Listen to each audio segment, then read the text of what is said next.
hosts. With me, Professor Emeritus of Neurosurgery at Johns Hopkins University and Fox News contributor, Dr. Ben Carson.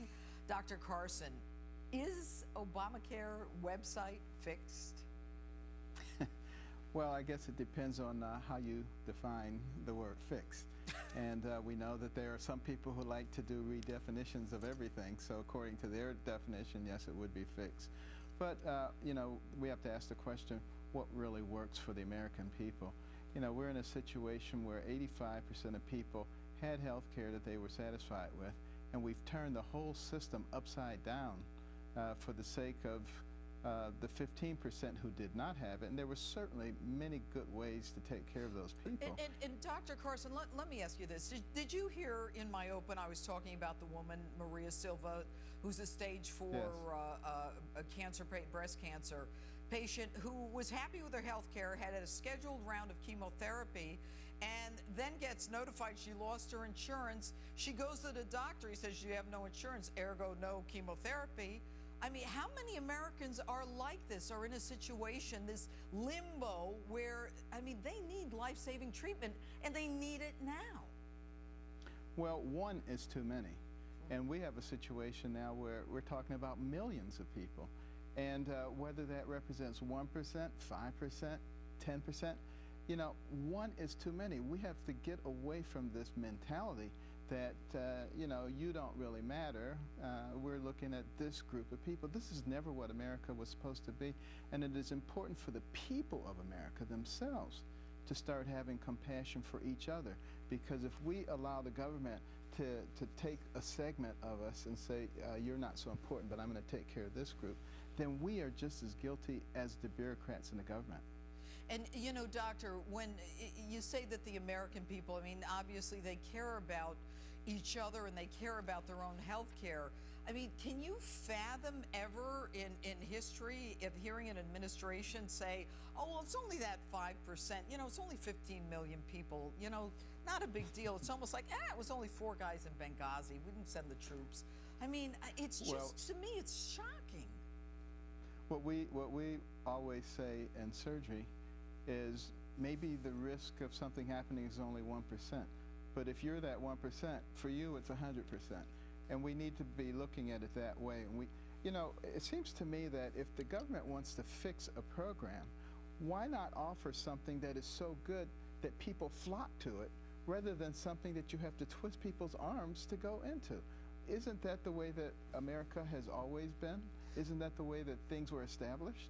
And the problem, as you well know, Doctor, is that, you know, we're going to rely on young people, and I have a 24-year-old son, you know, and in a couple of years he'll have to buy insurance, but, you know, they all think they're invincible, they're infallible, I mean, everything is fine, and they don't need health care, but if they don't buy it, then seniors and other people are going to lose their ability, you know, to get the treatment that they need.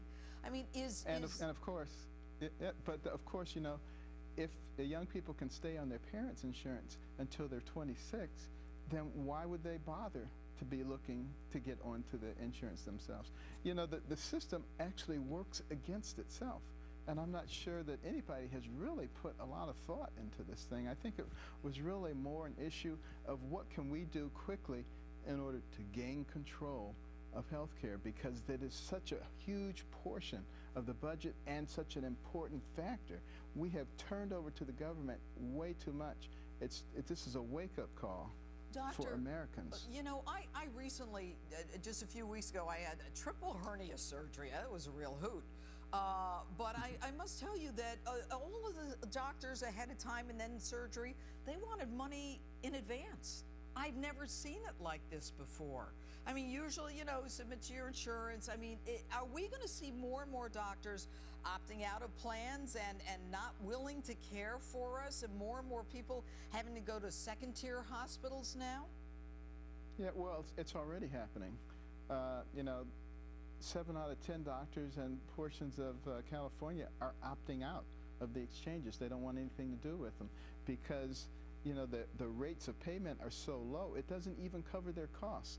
So if you have a practice and you can't cover the cost of it, of course you're going to be very concerned about how you're going to be paid. Bear in mind, a lot of the young physicians, you know, they're coming out of the medical school owing $100, $200, $300,000. How are they ever going to be able to pay that back when the government wants to pay them peanuts? I wish some of those people could spend as much time as it takes to become a doctor and to become a specialist and see how they feel about it. Well, and Dr. Carson, final question. Do you see yourself running for president in 2016? Well, I see myself as continuing to go around the country and talk to people about what America really is. I'm very hopeful that someone will come along who really understands who we are, and somebody that I can get behind and really push along with everybody else. It's way too early Yeah, really but someone to you talk can about get that. behind. I mean, can you get behind yourself? We'll see what happens. I would prefer not to be honest with you. I would prefer it to be someone else.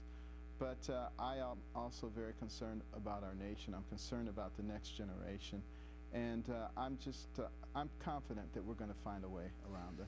And you know, Doctor, there's no question that you're concerned. I mean, and that's how you first really came onto the national scene. You just went out there and said, this is wrong, I'm a doctor, and this has to change.